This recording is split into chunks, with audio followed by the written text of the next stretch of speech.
This is your weekly rundown of the final shape, week 14 starting on September 3rd. The 14th week of the new expansion brings with it another chapter in the third and final act of episode's Echoes, as Guardians fight back against Maya Sundaresh and her Vex contingent. And for 1 week only, starting this Tuesday at reset, all heavy swords will have infinite ammo. This will be across all seasonal content, strikes, nightfalls, gambit, relic game mode in Crucible, and legend and master lost sectors.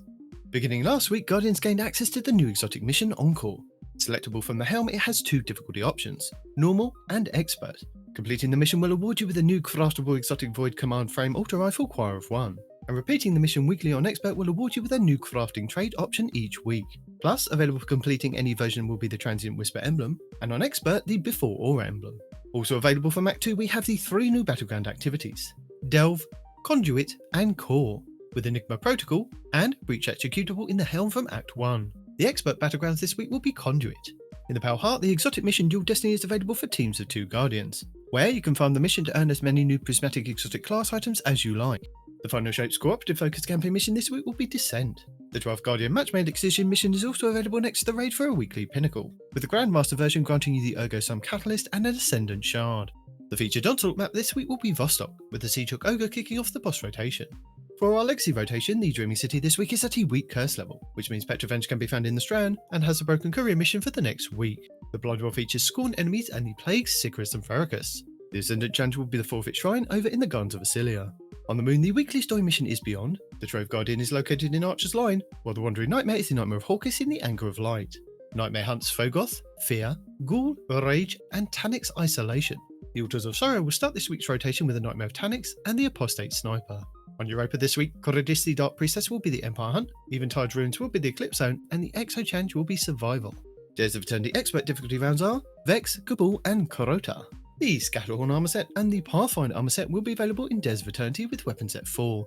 Fractithis, Chrysea Milo, Volpicula, Wolftone Draw, Iotona Draconis, Canis Major, Contingency Plan, Legal Action 2, Outrageous Fortune, Steel Syllabus C14, and Spoiler Alert.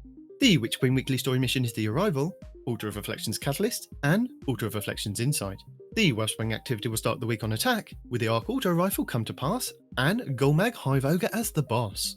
The Lightfall weekly mission is Desperate Measures, the Partition mission will be Backdoor, and the Vex incursion will be Sepher Concourse. The Master Salvation Change raid challenge this week is the first encounter Substranum called Scenic Route. The Corota's End raid challenge this week should be the third encounter EU, the Death Singer called Equal Vessels.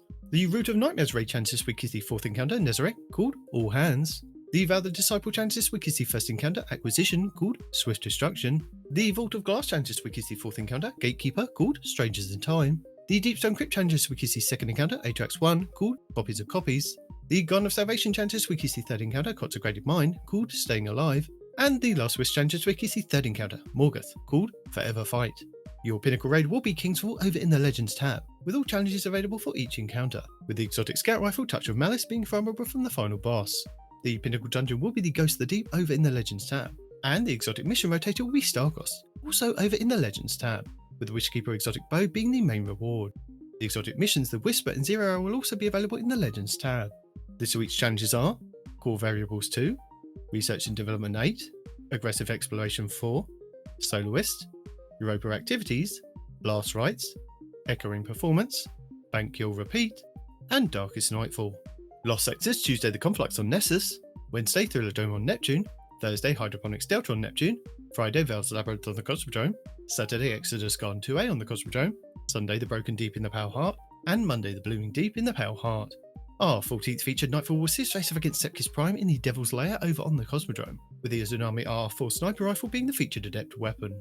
The 6v6 Control playlist will be Control, Relic in the Party Relentless playlist, Elimination in the 3v3 playlist, 8v8 Sparrow Control in Crucible Labs, with Trials of Osiris at the weekend. And we should have bonus Vanguard ranks and double Nightfall rewards available all week long. Plus, don't forget to keep an eye on Zer this Friday at Reset to see if he's offering another chance to grab a random rolled exotic class item for 41 strange coins. And that's it for the 14th week of the final shape. Thank you for watching. Allons-y.